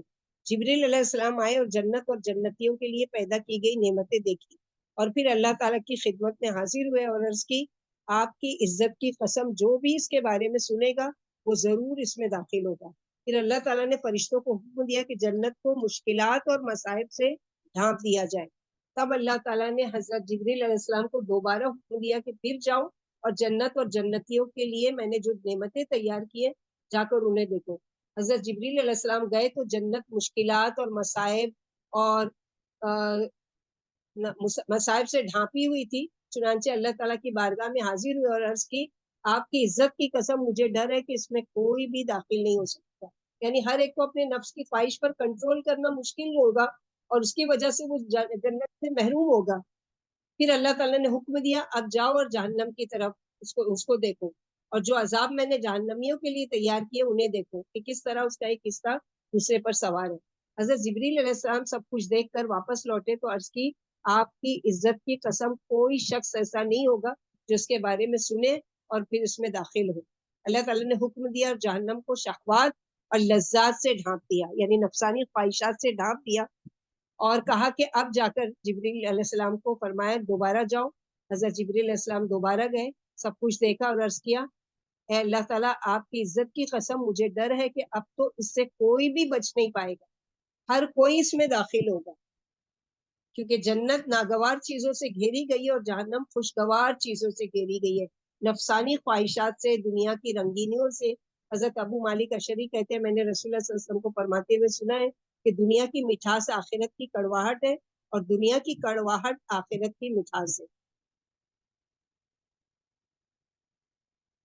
اسی طرح حضرت ابو ہریرہ رضی اللہ عنہ سے روایت ہے نبی کریم صلی اللہ علیہ وسلم نے فرمایا دنیا مومن کے لیے قید خانہ ہے اور کافر کے لیے جنت ہے, اور آخرت کیا ہے کہ کافر کے لیے قید خانہ ہے اور مومنوں کے لیے جنت. یعنی جو دنیا کو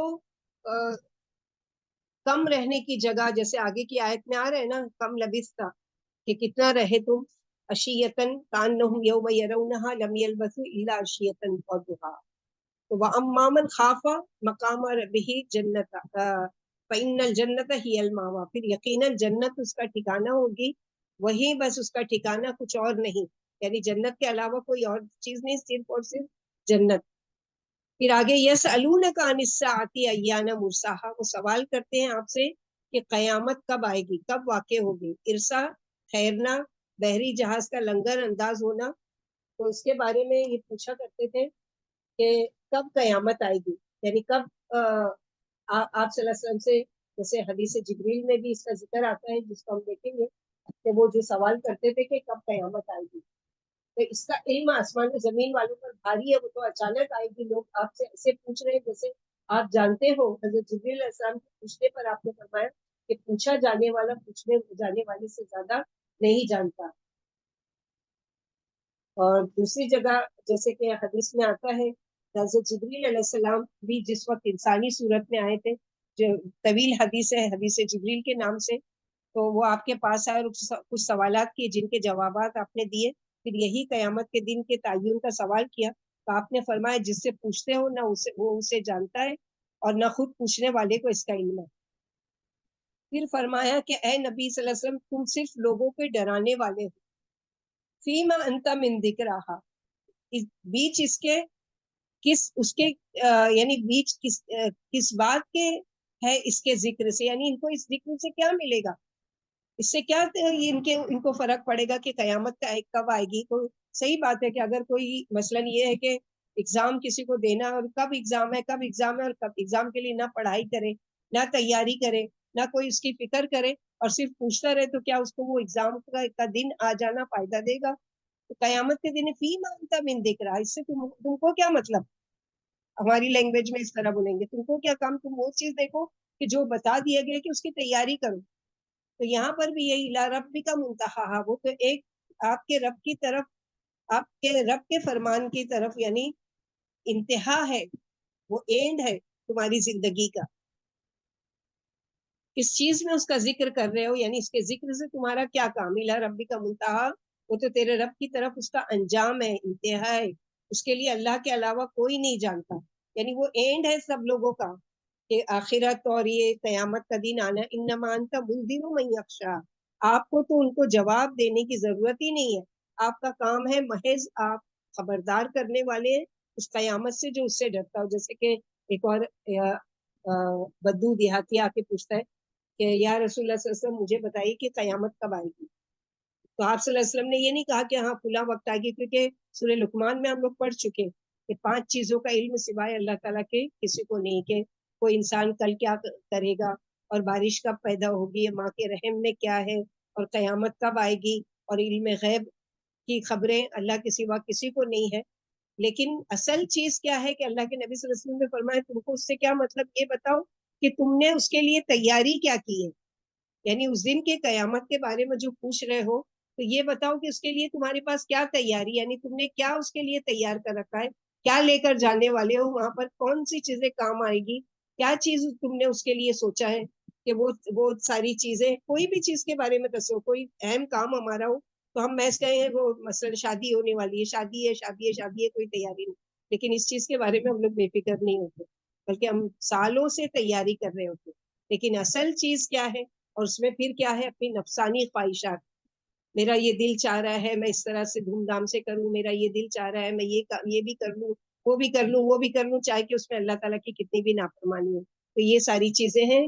تو وَنَهَى النَّفْسَ عَنِ الْهَوَىٰ، چاہے کہ کتنی بھی اپنا دل چاہ رہا ہے کسی کام کو کرنے کی، اس میں چھوٹی سی بھی بات آ سکتی ہے انفرادی اپنی، مثلا یہ کہ ہاتھ میں فون ہے، اب دل چاہ رہا ہے کہ کچھ بور ہو رہے ہیں، لاؤ کچھ گانا سنے، کچھ میوزک سنے، کوئی اچھی فلم دیکھے، کوئی وہ دیکھ، لیکن وہ روک لیتا ہے. کیوں؟ کیونکہ اس کے دل میں اللہ تعالیٰ کی خشیت آ جاتی ہے. وَلِمَنْ خَافَ مَقَامَ رَبِّهِ، ڈر آ گیا اللہ تعالیٰ کا، نہیں یہ کام نہیں کرنا ہے، یہ اللہ تعالیٰ کی نافرمانی کا، اللہ تعالیٰ دیکھ رہے، لوگ نہیں دیکھ رہے تو کیا ہوا، اللہ تعالیٰ دیکھ رہے اور وہ اس کام سے رک جاتا ہے. کَأَنَّهُمْ يَوْمَ يَرَوْنَهَا، تم جس چیز کے بارے میں پوچھ رہے ہو اور جس دنیا کو تم پیچھے گزار کر آئے ہو، پتا ہے کہ اس کی حقیقت کیا ہے، وہ کتنا ہے.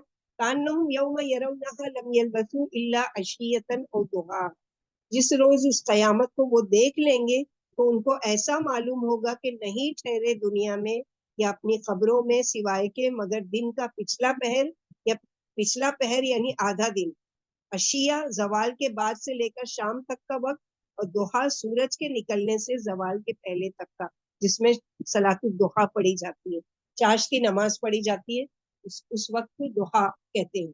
دہاہا اسی سے ہے، یعنی دوحا، صلاۃ الضحیٰ، صلاۃ الچاش اور صلاۃ الاوابین، یہ سب ایک ہی نماز کا نام ہے.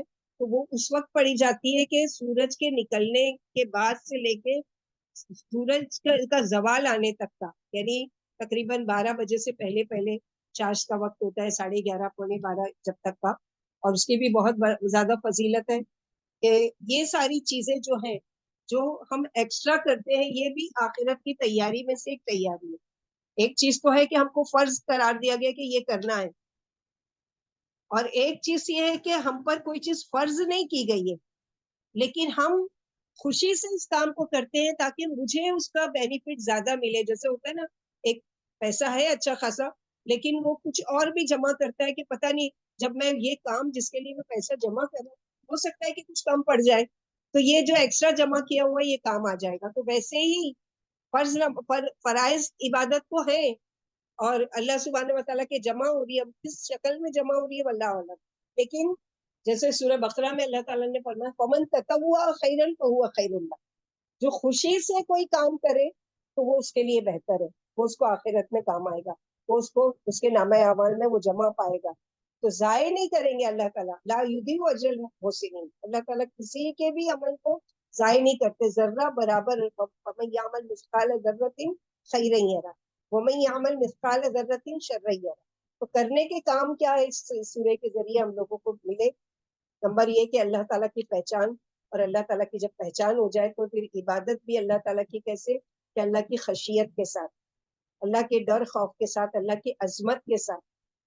اور اللہ تعالیٰ کی کبریائی اور بڑائی کے ساتھ کہ اتنے بڑے بڑے ہیوج فرشتے جب وہ اللہ تعالیٰ کی نافرمانی نہیں کرتے اور اللہ تعالیٰ کے احکامات میں آگے بڑھ چڑھ کر بھاگ بھاگ کر کام کرتے، تو ہمارے لیے بھی کیا ہونا چاہیے کہ اللہ تعالیٰ نے جو حکم ہم کو دیا ہے بھاگ بھاگ کر ہم اس کو کرنے والے بنے، دوڑنے والے بنے. ساری ہوئی لا مغفرت من ربکم وجنت ارضها السماوات والارض اعدت للمتقین. دوڑو اللہ کے مغفرت کی طرف اور اللہ کی چاہت کی طرف. اور دوسری چیز جو جنت میں لے جانے والی ہے وہ کیا چیز ہے کہ اپنے نفسانی خواہشات کو کنٹرول کرنا. کسی کو بہت زیادہ کھانے کا دل چاہ رہا ہے، بل بے حساب کھائے چلے جا رہے، معلوم پڑا دوسرے دن بیمار. سو رہے ہیں تو سوتے ہی چلے جا رہے ہیں اور پرواہ ہی نہیں ہے نماز کی، اس کی خرچ کر رہے ہیں، بے حساب خرچ کر رہے ہیں. تو یہ ساری نعمتیں ہیں اللہ تعالیٰ کی، کھانا ہونا، نیند کا ہونا، مال کا ہونا اور ہدایت کا ملنا، یہ ساری نعمتیں اس کو اللہ تعالیٰ نے ہماری آزمائش کے لیے ہمارے ہاتھ میں دیا کہ تم اس کا کرتے کیا ہو. تم اللہ کی نافرمانی میں اس کو استعمال کرتے ہو یا اللہ تعالیٰ کی رضا و خوشنودی میں؟ کیونکہ اسی وقت اللہ تعالیٰ فوراً نہیں ہاتھ پکڑ کر پوچھتے اچھا میں نے مال دیا تم کیا کر رہے ہو، اور تم رکتے ہو کہ نہیں، یا پھر میں تم سے چھین لوں یا وہ نہیں. ڈھیل ڈھیل ڈھیل، یا تو دنیا میں اس کی پکڑ اور یا آخرت میں. اللہ تعالیٰ دنیا اور آخرت دونوں جہاں کی پکڑ سے ہم کو محفوظ رکھے اور دونوں جہاں کی ہولناکی سے محفوظ رکھے. ہوائے نفس کی خواہشات سے ہم لوگوں کو محفوظ رکھے. خواہشات کا مطلب یہ نہیں کہ خواہشات پر کنٹرول نہیں، کہ کھانے کا دل چاہ رہے تو نہیں. متقی اور پرہیزگار ہونے کی نشانی ہے کہ میں کم کھاؤں، نہیں، اس طرح بیمار پڑ جائیں گے. اور قوی مومن بہتر ہے کمزور مومن سے. تو کھانا پینا بھی کس لیے کہ میرے اندر قوت اور طاقت ہوگی تو میں اچھی اللہ کی عبادت کر سکتی ہوں، اللہ تعالیٰ کی رضا و خوشنودی کے کام کر سکتی ہوں، اچھا کچھ اللہ کی مخلوق کو فائدے کے پہنچانے کا کام کر سکتی ہوں. اس نیت سے وہ کھانا بھی عبادت. اسی طرح مال جو اللہ تعالیٰ نے دیا تو مال اپنے لیے بھی خرچ کرنا ہے بغیر اسراف کے. اپنی نفسانی خواہشات جو ایک شریعت کے دائرے میں رہتے ہوئے اچھا کھانا، اچھا پینا، اچھے گھر میں رہنا، اچھی سواری استعمال کرنا، یہ ساری چیزیں، لیکن اسراف نہیں، بے حساب نہیں کہ جہاں پر نہیں خرچ کرنا ہے وہاں بھی بے حساب خرچ کیے جا رہے ہیں صرف اپنا ہمارا دل چاہ رہا ہے اس لیے. تو یہ دل تو وہی ہے نا، نفس مطمئنہ بھی ہے، نفس لوامہ بھی ہے، نفس امارہ بھی ہے. اب ہمارے ہاتھ میں کنٹرول ہے کہ ہم اپنے نفس کو کیسا بنائیں. ہمارا میں بناتے ہیں جو ہمیشہ نافرمانی کرتا ہے، یا لوامہ میں کہ کر تو لیتے ہیں کوئی غلطی لیکن گلٹی فیل ہوتے رہتی ہے کیوں کیا، نہیں کرنا چاہیے، اور توبہ بھی کرتے رہتے ہیں. اور نفس مطمئنہ یعنی ایک وہ ہے جو اللہ تعالیٰ کی رضا و خوشنودی کے کام کرتا چلا جاتا ہے اور اس کا دل مطمئن ہوتا ہے اس بچے کی طرح کہ جس نے خوب محنت کی، خوب پڑھائی کی، خوب وہ کیا، اور جب اس نے ایگزام دے لیا تو اب اس کا دل مطمئن ہے کہ انشاءاللہ میں تو اچھے نمبر سے پاس ہو جاؤں گا. تو ہم لوگوں کو بھی قیامت کے دن اچھے نمبروں سے پاس ہونا ہے، اللہ تعالیٰ کی رضا و خوشنودی کے کام کرتے ہوئے اللہ تعالیٰ کے دیدار کرنا ہے اس حال میں کہ ہمارا رب ہم سے راضی ہو. رضی اللہ عنہم ورضوا عنہ، جیسے کہ صحابہ کرام کے بارے میں آتا ہے تو ہم اس درجے کے تو ہو ہی نہیں سکتے، نہ ان کے جیسے کام کرتے ہیں، نہ ان کے جیسے اعمال کرتے ہیں، لیکن اللہ تعالیٰ سے امید رکھتے ہیں کہ ہمارا رب ہم سے چھوٹی سی نیکی کے ساتھ بھی آپ راضی ہو جائیے. اور ہم اپنے نفس پر کنٹرول نہیں کر سکتے الا یہ کہ آپ ہماری تزکیہ کیجیے. اللہم آتی نفسی تقواہا وزکیہا انت خیر من زکاہا انت ولیہا و مولاہا. آپ ہی ہمارے مولا ہیں، آپ ہی ہم کو بری خواہشات سے بچا سکتے ہیں، آپ ہی ہم کو گناہوں سے بچا سکتے ہیں، آپ ہی ہم کو تمام خطاؤں سے اور تمام غلطیوں سے ہماری حفاظت کر سکتے ہیں. وآخر دعوانا ان الحمد للہ رب العالمین. ربنا تقبل منا انك انت السميع العليم وتب علينا انك انت التواب الرحيم. سبحان ربك رب العزة عما يصفون وسلام على المرسلين والحمد لله رب العالمين. سبحانك اللهم وبحمدك اشهد ان لا اله الا انت استغفرك واتوب اليك. السلام علیکم ورحمۃ اللہ وبرکاتہ. وعلیکم السلام.